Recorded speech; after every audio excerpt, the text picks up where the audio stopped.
Hi, everybody. Welcome to Tuesday. You will notice I am not on camera today because I shot boss fight stuff over the weekend and my eyes were goop today. So I am giving them rest from makeup and all this stuff. If you would like more updates on boss fight, that is mostly wrapped. I just have to do the pony dance for the episode, but now the editing begins in earnest. All the principal shooting is done on Boss Fight Episode 2. If you want more, help support this channel, become a monthly patron, patreon.com/LeannaK. I am not talking about that today. Today I am talking about a defense of Joel. I believe his last name is Joel Miller from The Last of Us and a tiny, tiny bit in The Last of Us 2. There's been this weird thing that's been happening that instead of defending The Last of Us 2 as a complicated, flawed game about complicated, flawed people and it's messy and they like it, defenders of The Last of Us 2 are taking a moral and ethical, easy way out by insisting that Joel is a bad person and therefore it's okay that he got killed. Now, not only does this have the moral complexity of a 14-year-old, but it's also inaccurate based on the facts of the game. Now, Joel's demonization is connected to one particular scene, and it won't take very long to show you, but I'm going to show you the scene in question very briefly that people claim shows Joel is a bad person and therefore deserves to die. So we're going to switch over here. We're going to go full screen. And we're going to play the scene. Okay, ready? It's real quick. Sweet Jesus. Doctor? What are you doing in here? I won't let you take her. Okay, you see that? That's where Jerry, a.k.a. Abby's dad, dies. Now, some people claim Jerry was black. Jerry doesn't seem black there. He just seems like a guy in bad lighting. It happens to the best of us, but that's what makes Joel a bad person, is that scene right there where he shoots the doctor. Now, a couple things there. Joel does not just walk in, just kill the doctor, guns blazing. The doctor brandishes a scalpel, clearly intending to stop Joel from taking Ellie. Now, people say, well, it was just a scalpel and he had a gun. There's something very significant that they're leaving out. And some could argue that, it's a human choice, but it was still wrong. I disagree. The doctor, Jerry, is in the wrong there. Let's switch up Joel's picture so you have something else to look at. I'm trying for a bit of production values here because you don't get to see my mug today. But Joel's a survivor.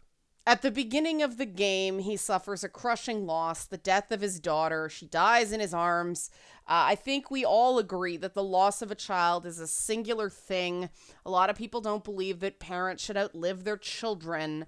So, first and foremost, even if you believe that what Joel did was wrong, Joel isn't evil. Joel is traumatized. Very important distinction because that trauma is the thing the game uses to justify all of Abby's revenge. Revenge is not trauma. Revenge is a conscious act. Now, in that moment, they are in a hospital in Salt Lake City, Utah, when Joel shoots that doctor. I looked it up.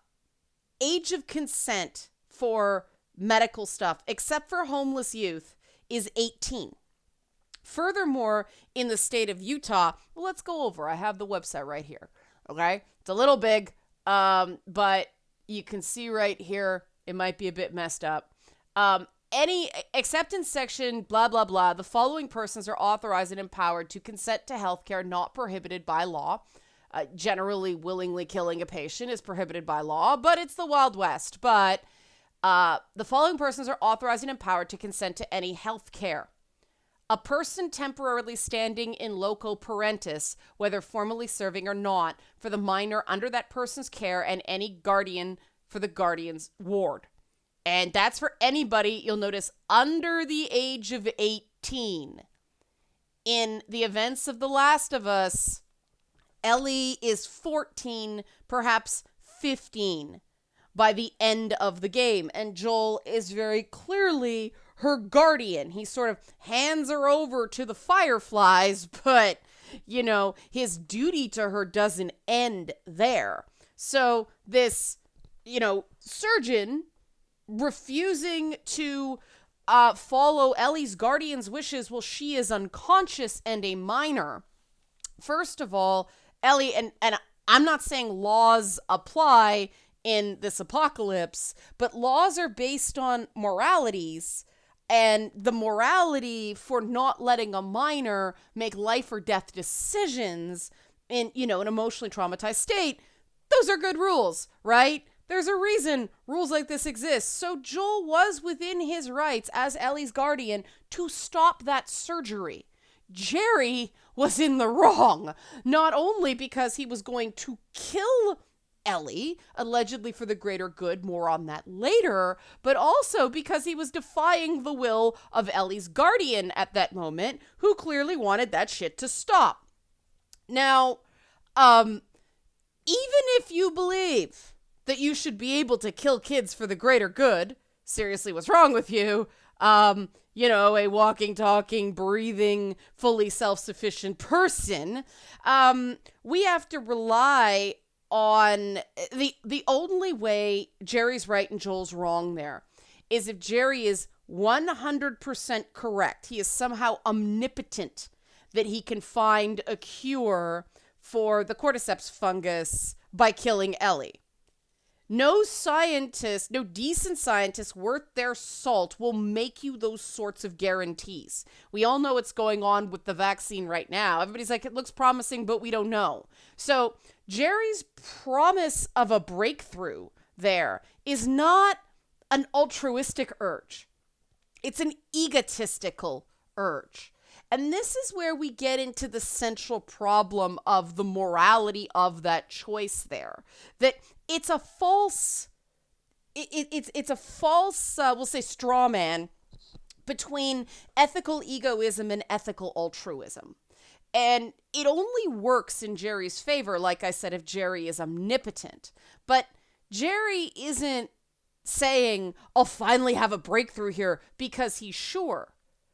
Jerry is saying, I'll finally have a breakthrough here of his way of justifying killing other kids before Ellie. Let's face it, that's what's going on here. So what the game wants you to believe is that Joel is the ethical egoist here, making a choice that benefits him, benefits the one at the expense of the many, while Jerry is behaving as an ethical altruist, serving the needs of the many and sacrificing the needs of the one. Now, that isn't what Jerry is doing there because Jerry is making no sacrifice. Ellie means nothing to him. If he fails with Ellie, he just goes on and finds himself another little girl, subject for his experiments.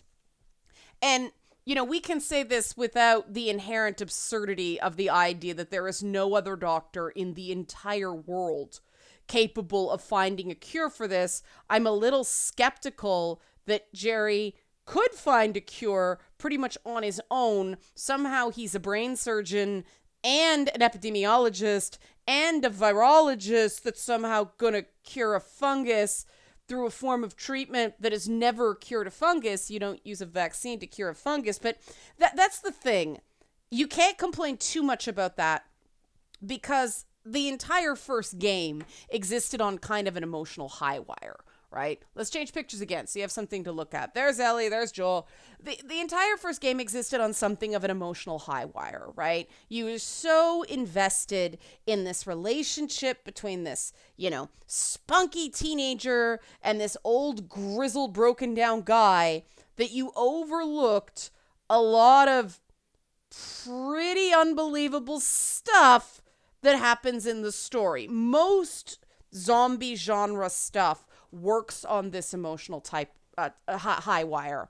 A lot of it crashes to its death because it fails to create sufficient emotional lift to keep you elevated above the ground. It's like Wile E. Coyote running out over, he runs off the cliff and there's nothing underneath him, and the minute he looks down, he falls. And that's what happens in The Last of Us 2. The relationship everyone was invested in, the relationship between Ellie and Joel, was the thing keeping the whole thing afloat.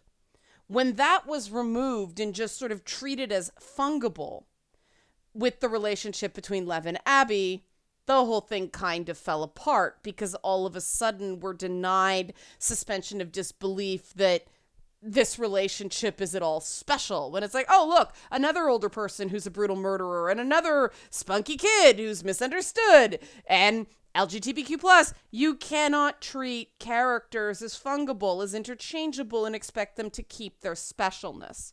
And this is where we get into another problem.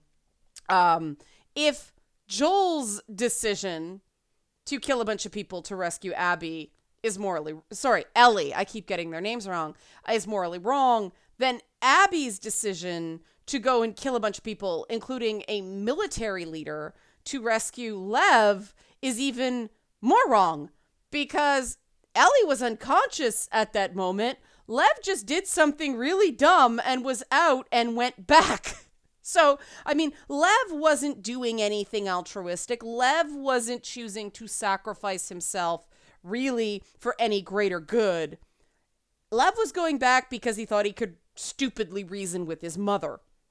And then Abby shows up. Spoiler, this is all spoilers, but Lev has killed his own mother, allegedly in self-defense. I thought we weren't allowed to do self-defense or defense of another.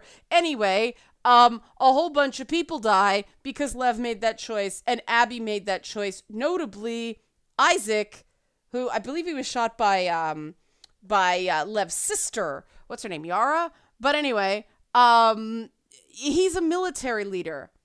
He's responsible for a lot of lives too. So if choices that have a butterfly effect, if one person matters more than another because some people are just worth more than other people, well, the morality of Abby's choices is dubious precisely because it ends up leading to the death of the head of the Wolves, who was a very successful organization. Isaac, I don't know. The whole lead up for Isaac, I was expecting a lot more from Isaac than what we got. All this lead up, and then he eats an apple and dies. It was strange. But this is where we get into the fact that, most ethical systems do not believe that one life is worth more than another. At least they claim not to. But this is where we get to why Jerry is really important to the story. The idea that he was the only doctor that could find a cure for this thing, that's pretense.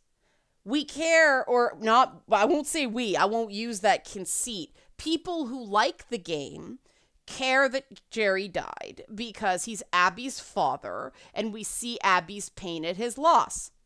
I think it would have been better had they kept it there and not asked us to swallow this mountain of bullshit that this brain surgeon / virologist apparently was part of, essentially, a splinter group that was against the federal government.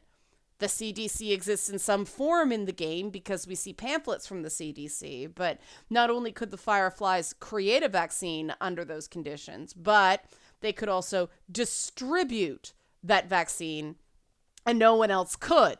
Not, say another government around the world with a more functioning healthcare system that maybe managed containment better.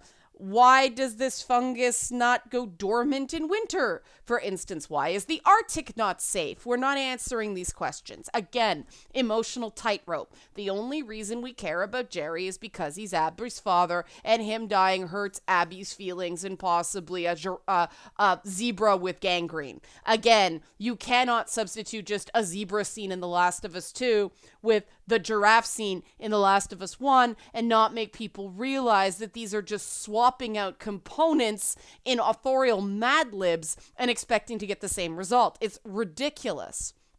But the problem is the game took the risk that Abby could just replace Joel, and Lev could just replace Ellie.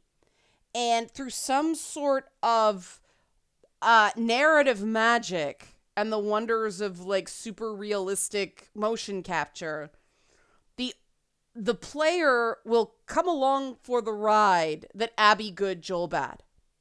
And in some instances that worked. In a lot of instances it didn't. And that's the risk. And the only way The Last of Us 2 works is the reason The Last of Us 1 worked. There was no firm choice at the end of the game about the morality, no firm statement about the morality of Joel's choice. The minute you start railroading morality on a player in something that should be shades of gray, you turn it into black or white and people start rebelling. Now, if rebelling was okay, different story, right? That's the experiment. But that's not what's happened. What's happened is a phenomenon surrounding this game where people say Joel was a bad person because he killed Jerry. Joel deserved it, and if you don't agree with me, you're some terrible person. Well, no, it doesn't work that way. Because if murder's wrong, then Abby's wrong too. Then Ellie's wrong too. And it's a game full of terrible people.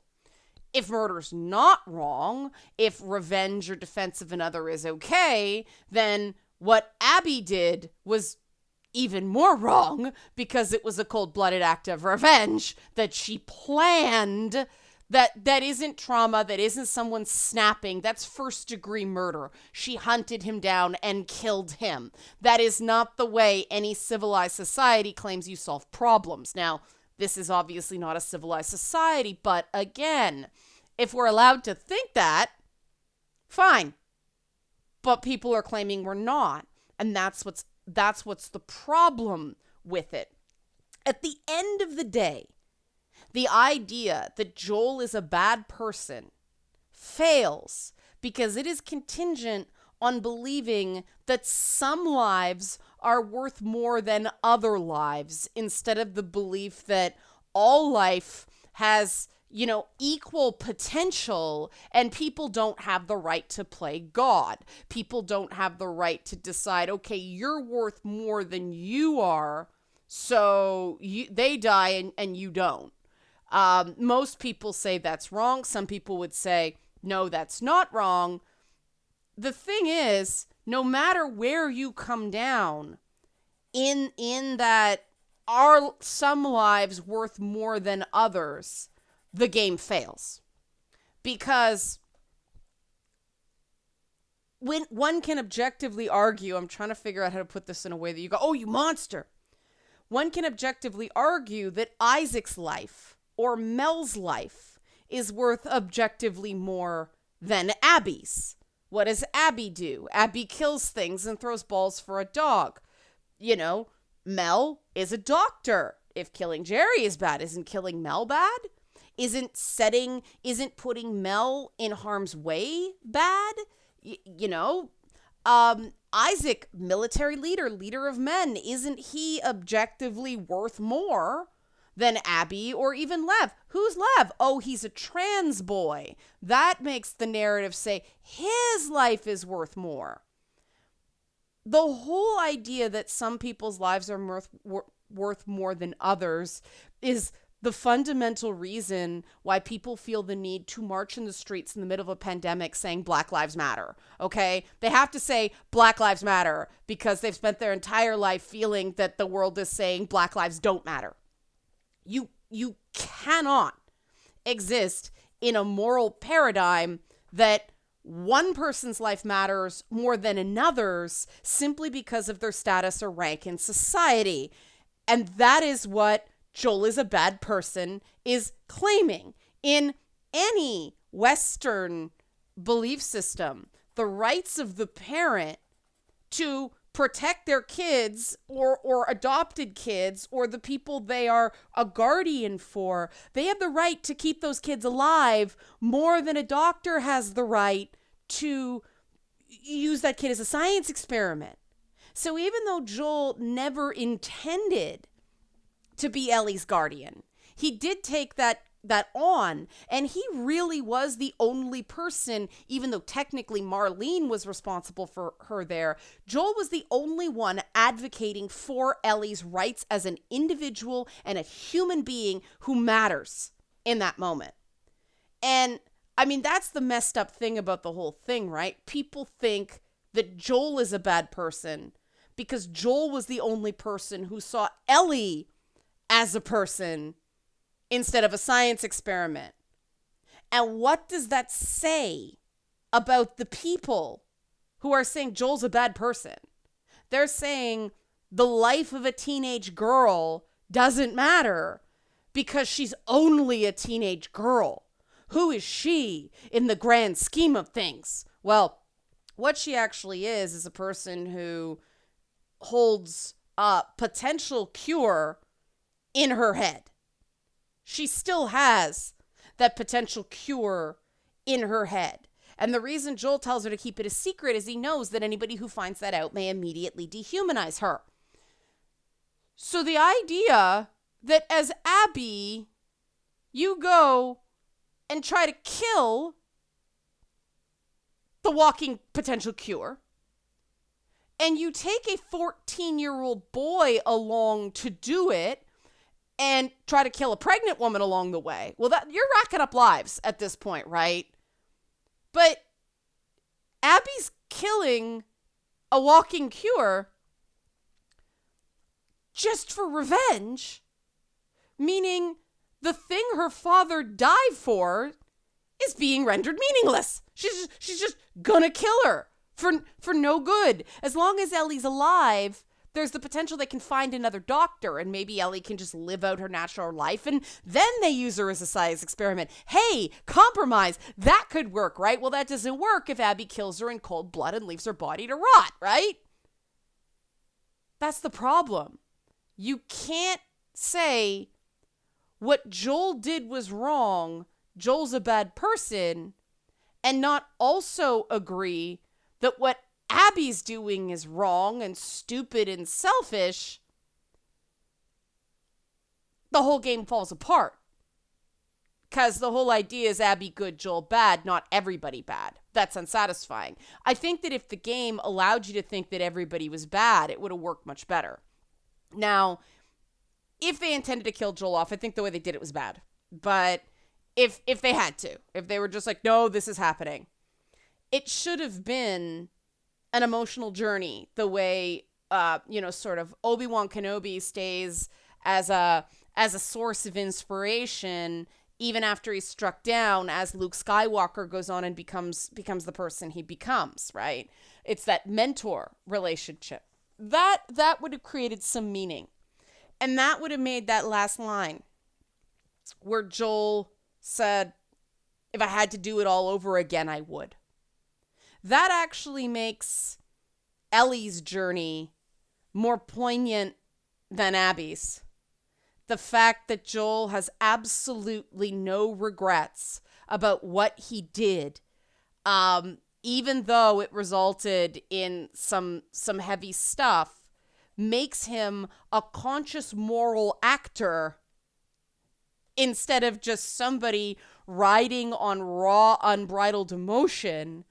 And therefore, quite frankly, he's still flawed, but he's a better, more self-actualized person than anyone else in the game, because he's the only person who's acting like a person who makes choices instead of some sort of animal who just reacts. And that, everyone, is my defense of Joel Miller. Hope you liked it, even without my smiling face. Help support this channel. Become a monthly patron, patreon.com/LeannaK. Thanks for watching.